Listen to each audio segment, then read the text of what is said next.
Hey, it's CF Tracking here with another review for a device as it relates to your CrossFit training. This is a comparison review between the Suunto 9, the Baro Titanium Edition, compared to the Garmin Fenix 6 Sapphire Edition.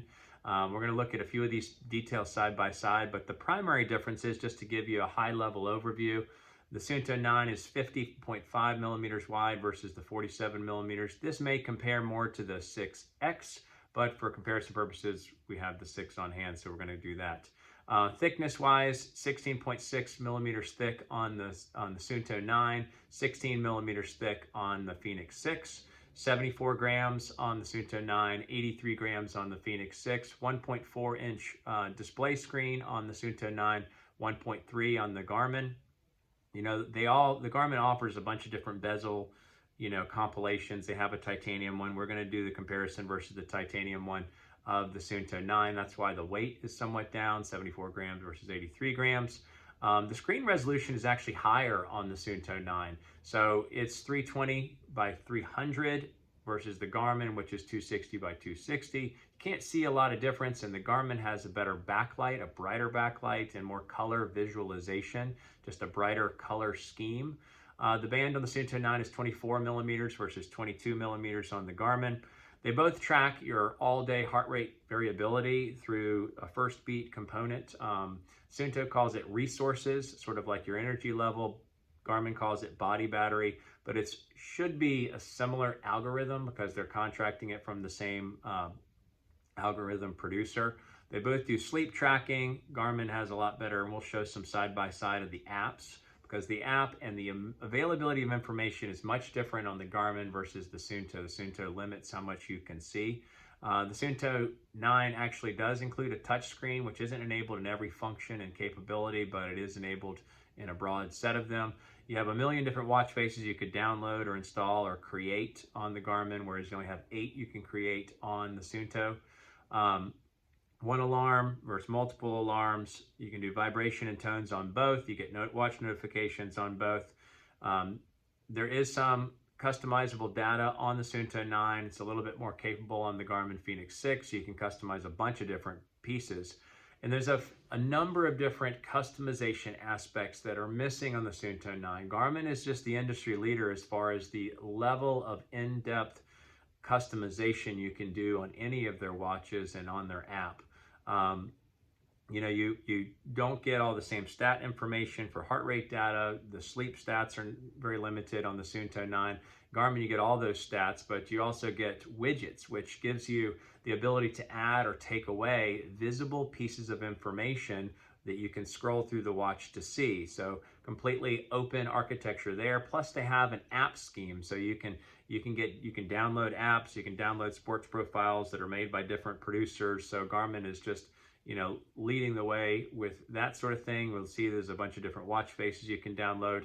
There's this other big specifics when it comes to training. Obviously this whole focus of this website is CrossFit training. So Garmin has a lot more details shown on the app for load over time that your workouts are placing you under. You get the same basic workout exertion stats. Again, that's supplied by First Beat, but the ability to sort of see and gather that information on the Garmin is a little bit easier, as we're going to see in a second on the hands-on side. The Garmin Fenix 6, obviously, they both have barometric altimeters, but the Garmin uses that information to give you stair counts, so how much elevation you've covered in small increments throughout the day. The Garmin has like a visible compass you can see on the screen. It tracks respiration rate throughout the day, as well as the Garmin will give you pulse ox data, so how much blood oxygen you're estimated to have if you're doing significant climbs.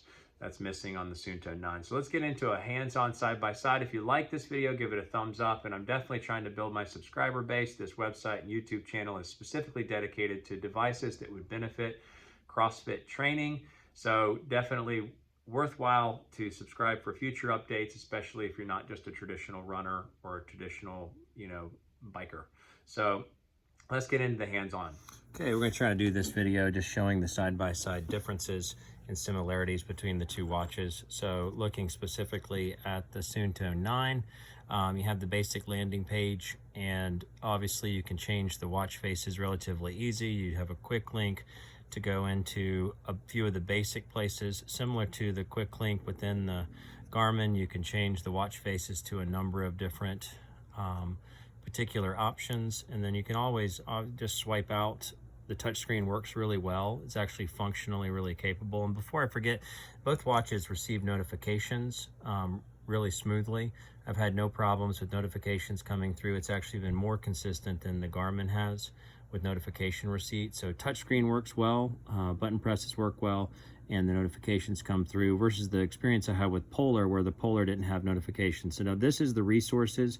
This is similar to body battery. It's the same basic functionality, that heart rate variability is measured over time. They source that out to first beat for the analytics. So then you have body battery coming in to tell you, how much depletion you had throughout the day.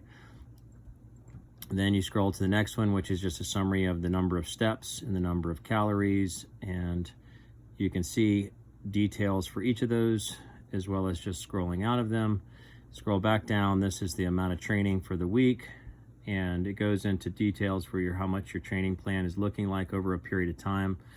And then you can tap it once and you'll get the recovery time if your training was recent and if it exerted a lot of different energy and effort on there. One thing that's missing is within the training, you don't have, so you have easy, quick access to the recovery time, but you don't have access to a training load or a training load pro. So this is temperature and altitude, and you can scan into any of these for a chart to see specific details for the barometric pressure or the altitude, and you can easily set that up within the settings to calibrate it. This is your sleep schedule or sleep details, and you have your sleep summary, your logbook over time. You scroll down, you could see a specific night of sleep. You scroll into it. It actually gives you a summary just like this when you first wake up in the morning, so that's helpful. It does do your sleep quality, so it gives you an effective sort of sleep score, although that's not what they call it. 75% moderate score, your lowest heart rate of the night, or average heart rate, the time and specifics, as well as your deep sleep. So you can see any of those specifics, as well as your heart rate over the course of the sleep night. So it does a really good job on the watch of showing you sleep specifics. Here's your training. This is what they call your fitness level, which is your VO2 max level. It's coming in considerably lower than the Garmin. On the Garmin, I've been getting 49 or 50 or 48 or 49, so it's been a lot of the same. But this is starting out low, so we'll see and track if it's, going to continue to stay low. So you can see the bar graph around the edge. So that's tracking the fitness level. And then anytime you want to get back to the start page, you just double tap and it'll take you back to, or it's supposed to take you back, there. So within the exercise tab, you can easily click in and see, a bunch of different exercise options. There's like a million to choose from. Within navigation, that's where you would access your specific compass. None of this looks quite as beautiful or as fancy as the Garmin, and I'll show you the comparison of the two, but it's definitely in there. Your logbook of exercises, your workouts. So if we take, yesterday's, I just did a mountain run, it'll show you all the same basic stats. You get a really good summary detail of all the stats on the watch, plus the heart rate. You can see the heart rate graph, which you don't get on the Garmin. Calories, recovery time, all that's built in as a history piece. This is the same thing as the training effect and the epoch, and then your VO2 max. So it does a really good job at summarizing the workout and the stats that timers is really basic stuff, and then you're back into settings. One thing that's great about the Baro 9 is you can see you can do a change to the backlight settings.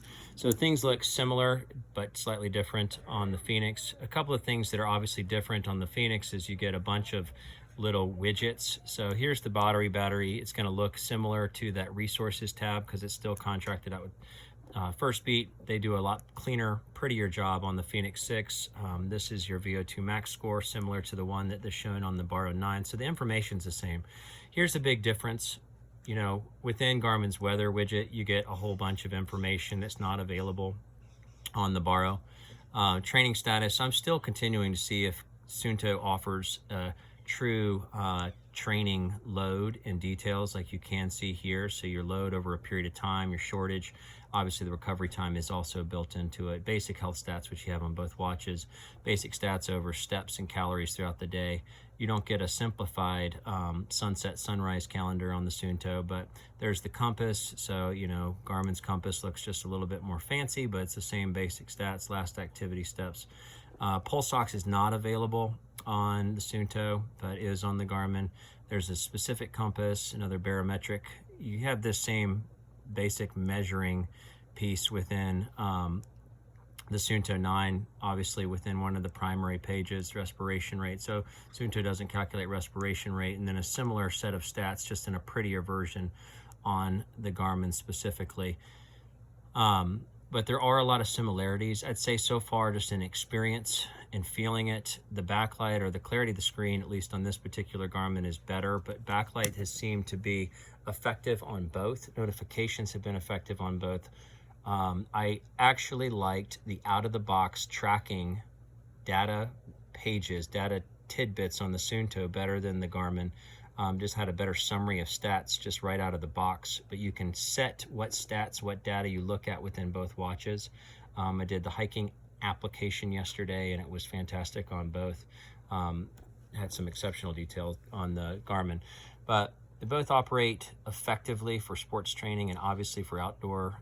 The same thing for CrossFit tracking. I think the biggest thing is continuing to see, and I'll finalize this in a final review for the Suunto 9, to see specifically if the Suunto 9 has training load, to see how much load your body's placed on. So they obviously have the exertion scores, both the epoch and the training effect. They have the recovery time, but training load over time is a big factor to determine if you're continuing to expand and grow your training, not just by tracking your VO2 max score, but by tracking the history of workouts. So let's get into hands-on of the differences between the applications, and stay tuned for the full update and review for the Suunto 9, in which I'll make some references to the Garmin Fenix 6, as well as some of the other Garmin series, as well as the Polar series of watches. Okay, so to show just the difference in the app, so there's a few primary differences in what you will get, statistics, details within the different apps for each device. So this is the Suunto app. Obviously, it's just got the basic summary for how much you've worked out this week, basic summary for the day. And when you compare that to what you get on the Garmin app, you get a whole lot of stats and a whole lot of details that you can actually dive into. So you can actually see your heart rate over time, which is not available in the Suunto. You can see the details of your sleep, and you get a lot of sleep details. I'll show you the comparison so you can see how much movement, the pulse ox, which is not available, and the respiration not available in the Suunto. But you get your overall stats and summary of details. When you look at sleep on the Suunto, you just get this basic snapshot. So it limits what you can see and the capabilities of what amount of data you can dive into. You get a summary for the work you've put in that week. You set your training goal. But, within Garmin, you have obviously the training status. That gives you your load over time. You can see specific stats for load. You can get your specifics for what type of exercise impact you had from the particular type of workout, whether it was anaerobic or aerobic or highly aerobic, or all of those basic stats and details. You can see your VO2 max over time. I have not yet built all that into the Suunto, so I can't show you exactly if those stats appear. But when you compare it to what you get here, so you have your logbook of your exercises, and then this is where the fitness level will increase or decrease. But this is just through VO2 max changes over time. So you get a calendar, and there's a slight analysis for how much work you've done. We're going to begin to see if this tracks in-depth load bearing. Like we saw within the Garmin, the training status shows you whether you're producing, productive training. It shows unproductive here, but it's just because within CrossFit workouts you have a severe amount of highly aerobic exercise. But you can see your load tracking over time to see if you're declining like I am right now. And what the green bar is based on your fitness level, or VO2 max level, how much you should be, where your target range is to maintain and to peak and to increase. but you don't get quite those stats, and we'll see that build over time to see if it comes out in an analysis for exercise and activities. When you go into a workout, you get this basic summary of stats. You do have CrossFit as a sport profile built into the watch. You get all the same stats as it compares. We can look at it compared to the Garmin. So the Garmin gives you this summary landing page, which shows you the calories and the average heart rate, but this is where the detailed pages would compare. You just get a lot more stats and detail that you can dive into. It's not that the Suunto app is missing it, because it does give you the culmination of all the same basic stats. It's just not as visually clear, in my opinion. You still get the same heart rate zones. So you can see here in the workout within the Garmin, you get the heart rate zones, and then you can click that and it'll give you like a big old chart, and you can dive into any particular part. It'll give you a training effect. So obviously this is the aerobic and the anaerobic, but this is the score of 0 to 5 for what the workout did for you. It still was sort of spot on. This was just the heart rate built into the watch versus the chest strap on the Garmin itself. So we still get that PTE, which is their evaluation for the scale of how much exertion. So they're both coming from first beat. So you see that 3.3 here, and it gave me a 3.2, the training effect. So it's the same. You just don't get the anaerobic. You just get the aerobic training effect from the exercise here on the Suunto 9. You do get your recovery time built in here. Both the devices track recovery time from a singular workout. It's only shown on the watch within the Garmin, but you can see it here in the app as a history score for the workout itself, and then it tracks the time left on the watch. This epoch is just a different measure of exercise exertion that they don't track on the Garmin.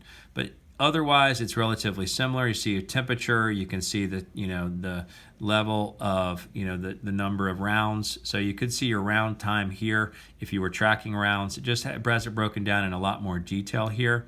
Respiration rate is not available on the Suunto. Elevation is the same, temperature is the same, and then the heart rate zones are the same on both devices, or they're an available stat. They're going to be a little bit different here because this had a chest strap attached to it. So that's the basic summary of what you get, both on the summary of stats within the day. How many floors, steps, stress, because this is tracking heart rate variability over time. One thing you can't see on the Suunto app is going to be any details about resources. That's that heart rate variability tracking that you get here. It's the same, supposed to be the same first beat analytics for the heart rate variability over time, which is measured as stress, which depletes your battery, and you see a replenishment over your sleep period. That's all being tracked on the watch itself within that same resources tab. You just don't get, so you still see the same chart. It says 0% because it's just not on my wrist right now, but you don't get that chart anywhere in the app. So they're calculating it, but it only lives on the watch itself. Whereas in Garmin, you can see your history over time. You can see how your battery depleted over the course of whatever day over time. And then you could even see it on just like a stress score evaluation, which is the same evaluation as the resources calculation on the watch on the Suunto 9. So that's the basic comparison of the app. So we've looked at the hands-on, the overview of the stats. So this is the basic summary of the comparison between the Suunto 9 and the Garmin Fenix 6. Thanks again for watching.